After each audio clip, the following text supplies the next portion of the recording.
Guilherme Boulos e Márcio França estão em rota de colisão. E agora o Boulos atacou o fato do Márcio França aparentemente ter realizado uma aproximação com Bolsonaro, né? Ele acompanhou o presidente em uma visita à Baixada Santista. Claro que ele vai poder dizer que se trata da autoridade máxima do país, presidente da República, e se trata de uma questão de protocolo, de diplomacia e tudo mais.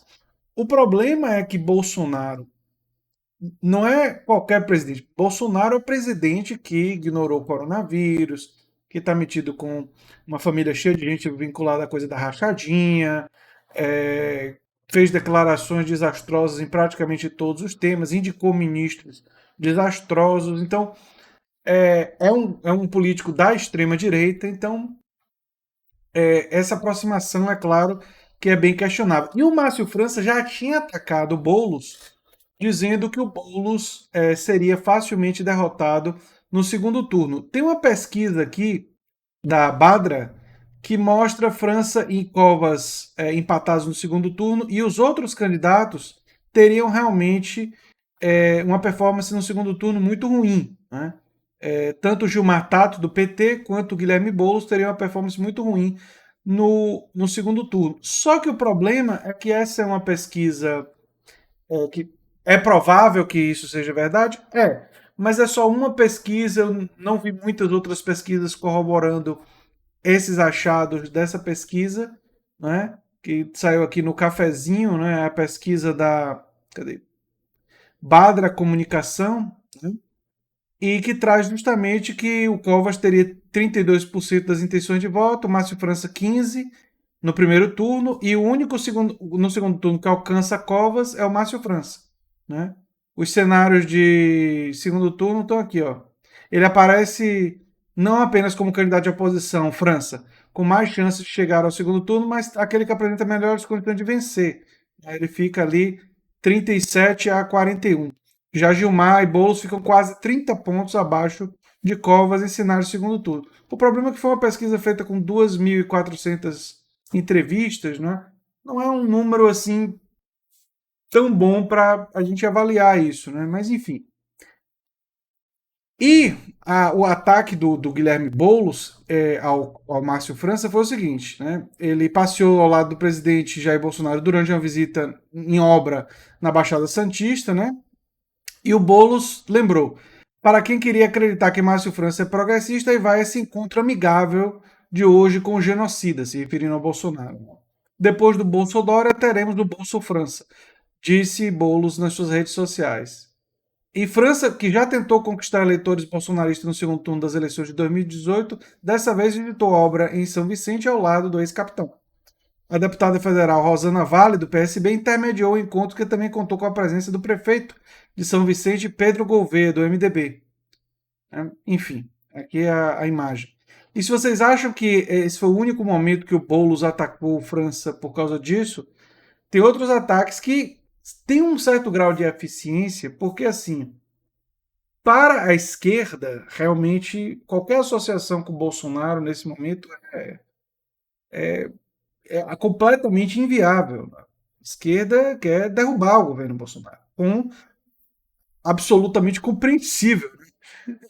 Inclusive o impeachment do Bolsonaro já tem um monte de impeachment lá na mão do Maia. Né? A recente publicação da revista Piauí. A gente poderia ficar o dia todo aqui lembrando os problemas, não só do Bolsonaro como na época de candidato, deputado, mas como presidente. Mas São Paulo me parece que é uma capital, nesse momento, muito de direita. Muito de direita. E que deve dar o Covas mesmo, o Bruno Covas, ou deve dar o Márcio França se ele se aproximar da direita. Lamentavelmente, é o que parece mais provável. Talvez, se as pessoas perceberem que o Márcio França está muito alinhado ao Bolsonaro e o voto anti-Bolsonaro existir dentro do campo progressista em São Paulo, talvez um outro candidato possa ir, possa fazer essa diferença. E é essa a aposta do Guilherme Boulos. E ele fez, inclusive, essa publicação aqui, ó, que Márcio França, lembrando aquela coisa que eu falei, né? Márcio França deu uma entrevista hoje me atacando e dizendo que sua vitória nas eleições seria a derrota de Dória. Vamos ver o que ele dizia quando Dória foi candidato a prefeito e ele era vice de Alckmin. Tucano que esconde o bico continua tucano. Olha só. Hoje nós estamos aqui comemorando a adesão do nosso partido à candidatura, à pré-candidatura do João Dória. Acho que o João reúne as condições mais importantes, as melhores condições para ser um grande prefeito de São Paulo, pelo apoio do governador Alckmin, pelo futuro que a gente pensa para o Brasil, o que a reprodução do que pode acontecer em São Paulo depois pode acontecer no Brasil, tenho certeza, e acho que o Dória tem essa característica da inovação, de juntar essa coisa do empresário com o público. E o nosso partido está muito contente de estar aqui hoje. Nós temos a tradição de ter vereadores muito bem votados aqui, temos a tradição de participar de campanhas fortes com a nossa juventude, com outros grupos importantes do partido. Tenho certeza que vamos fazer uma grande campanha, viu, João? Boa sorte, estamos juntos. Obrigado. Acelerando. Pois é complicado, né? Na época que o Dória era candidato a prefeito, e ele acabou se elegendo prefeito, e todo mundo lembra da história que o Dória jurou de pé junto em nome da honra do pai que não iria largar a prefeitura e largou para concorrer ao governo do estado e acabou conseguindo se eleger com a estratégia Bolsodória. E traiu os dois padrinhos políticos, né? Traiu Márcio França, naquela época, e traiu o Alckmin, o Geraldo Alckmin, que ele abandonou na disputa presidencial. Todo mundo lembra disso, né? É complicado. A verdade é que é uma coisa complicada. Eu não vou dizer o nome, mas um dos meus inscritos, né, que eu não vou identificar porque ele não me deu autorização, até me ajudou a entrar em contato com a equipe do Márcio França para uma sessão que eu estava pensando aqui no canal. Eu ainda estou estudando como é que eu vou fazer isso. Eu estava pensando em alguma coisa como furar a bolha e tal, e trazer pessoas que não são tão de esquerda quanto eu, caso do Márcio França. Ele foi vice do Alckmin, não é tão de esquerda quanto eu, né? Mas que são pessoas civilizadas, democráticas, que a gente poderia ter um diálogo. Mas se essa aproximação do Márcio França for mais intensa com o bolsonarismo, aí a coisa complica um pouco, né? É claro que foi só uma visita e tal, temos que observar o discurso, mas o histórico começa a depor contra ele. Foi vice do Alckmin, apoiou o Dória, tentou, não se posicionou tão claramente pelo Haddad no segundo turno, foi meio que ambíguo, né? Numa eleição que eu acho que não poderia ser ambíguo. Eu não me lembro dele se posicionar assim com firmeza, né, contra o Bolsonaro. Eu não tenho essa lembrança. Se aconteceu, eu peço desculpas, mas eu não tenho essa lembrança.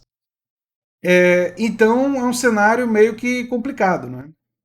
Agora, eu estou pensando realmente aqui no canal e eu tenho uma seção, uma playlist, para eu trazer pessoas que pensam diferente da minha pessoa, pessoas que pensam. Eu estou muito no campo do socialismo democrático, do pensamento libertário de esquerda, da democratização dos meios de produção, enfim, ampliação do cooperativismo. Todo mundo aqui já conhece a minha linha, né? Mas eu estou pensando em trazer pessoas que pensam um pouco diferente, que são democratas, para tentar atingir esses públicos e apresentar a públicos que não são tão de esquerda as minhas ideias, para ver se eu consigo convencer gente lá, porque assim, eu estou querendo expandir e convencer pessoas de outros campos. Eu acho que minhas ideias que eu defendo, ideias como as que o Richard Wolff defende, ideias como Janusz Varoufakis defende, são ideias que muitas vezes pessoas de outros campos não são apresentadas a essas ideias. E eu quero convencer. Ganhar a eleição, eu quero influenciar o campo progressista para ganhar a eleição, eu quero convencer. Mas ao mesmo tempo que eu quero ganhar, tem que ver o preço. Se Márcio França estiver caminhando realmente para, por estratégia de vitória eleitoral, fazer essa sedução com a direita, aí ele acaba perdendo uma pessoa como eu. Se ele tiver sendo simplesmente diplomático e tiver uma agenda progressista, aí a gente pode conversar. Mas os sinais não são muito bons, especialmente esse recente, de ir falar com e receber o Bolsonaro, quer dizer, o Jair Bolsonaro tem demonstrado uma desconsideração e uma incompetência com a pandemia que é criminosa. Foi o presidente do Idaí, o presidente garoto propaganda da cloroquina. Quer dizer, é difícil você encontrar uma justificativa para essa aproximação. Então, que não seja uma coisa basicamente eleitoral. É claro que eu preferia que o Bruno Covas fosse derrotado, mas se isso significar um prefeito que não é alinhado às ideias progressistas, como o Gilmar Tato e o Boulos, que estão mais à esquerda, isso também não vai adiantar muita coisa. Né? Se o Márcio França estiver realmente pensando em fazer um alinhamento mais à direita, para nós do campo progressista isso não adianta. Mano. Eu queria a opinião de vocês, o que, é que vocês acham que eu traga para o canal, numa sessão específica, separada, pessoas que não são exatamente do campo progressista, mais para debate e para, ou talvez, criar pontes com pessoas que são civilizadas. Por exemplo, algumas pessoas me sugeriram o Joel Pinheiro, do My News, né? Tem outras pessoas desse campo que eu poderia conversar. Queria saber a opinião de vocês, ver o que, é que vocês acham disso. Claro que deixando bem claras as minhas posições, o meu jeito de pensar e buscando criar pontes, ver o que, é que a gente concorda e apresentar as ideias, porque às vezes as pessoas vivem cada um na sua bolha, né? E não tem ideias apresentadas. E seria uma forma da gente tentar furar a bolha e tentar ampliar nosso alcance e, quem sabe, ampliar o convencimento de ideias de uma esquerda radicalmente democrática, que é a tendência a que eu tenho filiação. E na minha experiência em universidades, na UFBA, quando eu vou para congresso e eu exponho minha forma de pensar, as pessoas se surpreendem muito. Eu fui fazer uma live com o biólogo Henrique, vou comentar sobre isso brevemente, e expliquei na live com o biólogo Henrique o meu jeito de pensar. Uma live bem humorada, uma live com zoeira, mas expliquei o meu jeito de pensar. E o biólogo Henrique, que não é um cara assim tão de esquerda quanto eu, ele disse: Olha, você é o cara de esquerda que apresentou as ideias que eu tive mais simpatia. E eu acho que eu estava caminhando para convencer o biólogo Henrique. Então, assim, e eu acredito que do meu jeito de apresentar essas ideias e as ideias que eu defendo, elas são persuasivas para pessoas que são democratas e que talvez não tenham tanta clareza de estar no campo da esquerda. E quanto mais gente a gente puder atrair para o nosso lado, seja de influenciadores, sejam de outras pessoas, ou até conseguir acesso ao público deles para poder expandir as nossas ideias, melhores são nossas chances, né, de, de divulgar essas ideias e de, quem sabe, tocar mais pessoas e convencer mais pessoas da importância dessas ideias. Né? Então, acho que é uma coisa que a gente pode pensar. Queria ouvir vocês também um pouco sobre isso. Enfim, o vídeo ficou longo porque eu acabei misturando dois assuntos, mas eu pensei em perguntar a vocês sobre isso. Enfim, o canal é a Nova Máquina do Tempo, eu sou André Teixeira Jacobina e daqui a pouco tem mais um. Uma abração, gente. Tchau, tchau.